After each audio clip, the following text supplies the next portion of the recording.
Hi, I'm here. I made it.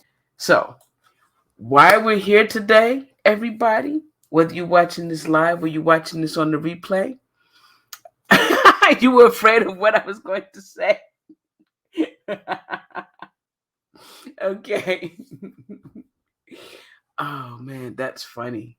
Yeah. And you know what? That's exactly right on target because that's what we're talking about. We're talking about fear and how to let go of what doesn't serve you, right? So I got myself a nice cup of tea to relax into this conversation. We all let's just acknowledge the elephant in the room, okay? We all experience fear at some point in our lives, right? And sometimes more often than we would like to. Fear is like that uninvited guest who shows up at the worst possible time, right? All the time. But fear is a natural part of the human experience. It's hardwired into our brains as a survival mechanism. And there are times when fear, yes, it is so true. And there are times when fear really does serve us, like it's acting on our behalf. Like when we're walking in a strange neighborhood we don't know at night, and somebody's not acting quite the way they should be. They're acting a little strange, and your antenna goes up. You're a little alert. That fear is like that spidey sense. It's like, wait, look, danger, look around, check it out. And in those cases, that's something you want to pay attention to because it might really help you out. It might take you out of a dangerous situation. But most of the time, we aren't facing life threatening situations and certainly not on a daily basis.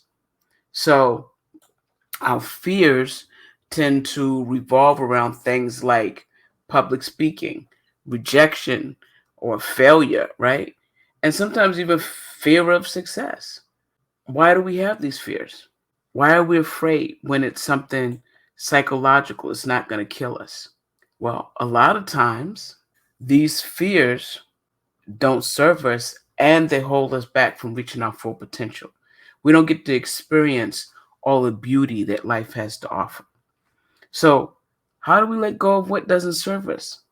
How do we kick fear to the curb and embrace a life of courage and possibility? That's what we're going to do right now. I'm going to share some action steps that can help you start implementing that courage and help you start to let go of the fear when it's not serving you. So, the first step always is to acknowledge the fear because trying to pretend like the fear doesn't exist doesn't work. It never works. You just start procrastinating and doing other things to keep you from moving forward in the direction of your fear. The first step is to acknowledge it. It's okay to feel afraid. It's a normal human emotion. So take a moment when you're feeling fear to identify what you're afraid of it. Is it the fear of failure, rejection, judgment, or something else entirely? By naming it, you take away some of its power.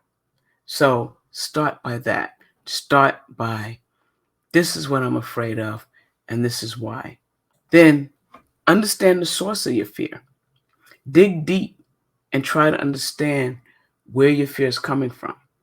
Is it rooted in a past experience? Is it something you learned from your family or society? If you can understand the source of your fear, it can help you address it more effectively.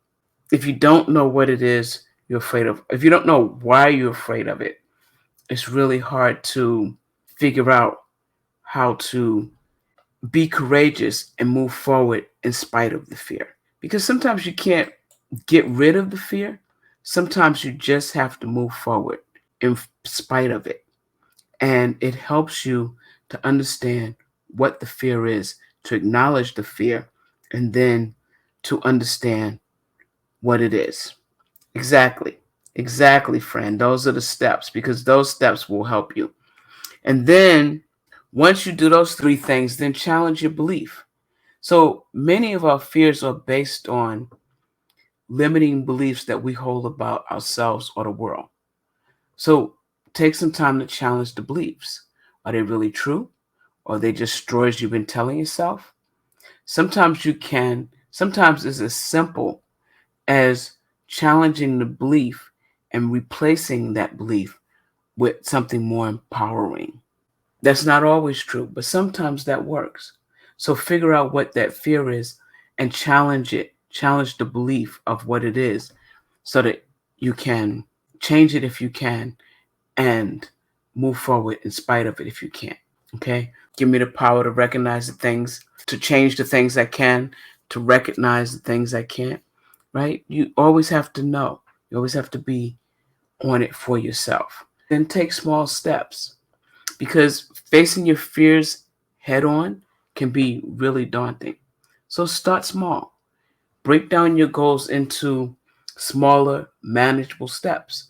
And then each step you take towards conquering your fear is going to build your confidence and make the next step seem less intimidating, right? So, like if you have a fear of speaking, don't just try to go on a big stage and do a keynote talk. You're not going to get there. You can join the Toastmasters Club and do a 4-minute talk, right? After understanding how you do it and getting encouragement and support, that'll give you more confidence to take the next step on a speaking journey. You'll start to get comfortable. Everything you do can be done in small little bites if you want to get past it. Okay? So make sure that you take that little time to break it down and make it small. And embrace failure. I can give you a little secret. Failure is not the end of the world. It's a stepping stone to success. Instead of fearing that failure, embrace it as an opportunity to learn and grow. Because some of the most successful people in the world failed multiple times before achieving success. We all know the story of Edison and the light bulb and all the bunches and bunches and bunches of times he failed with making it. But those were all his ways of learning that's not how you make a light bulb. Or in a more modern day, if you look at Robert Kiyosaki, he did Rich Dad Poor Dad, that book, and it's amazing the success he had. But he felt so badly he was living in his car for a while. But then he turned it around. And that's right, Fran. It's right on point. It's a stepping stone to success. And if you aren't failing, you aren't trying or moving forward because we all fail at something when we're really pushing ourselves and stepping outside of our comfort zones. Sometimes we fail. But if we learn in the fail, then it's not really a failure. It's a learning process. Cultivate some self-compassion. Be kind to yourself and treat yourself with the same love and understanding you'd offer to a friend who's going through a tough time.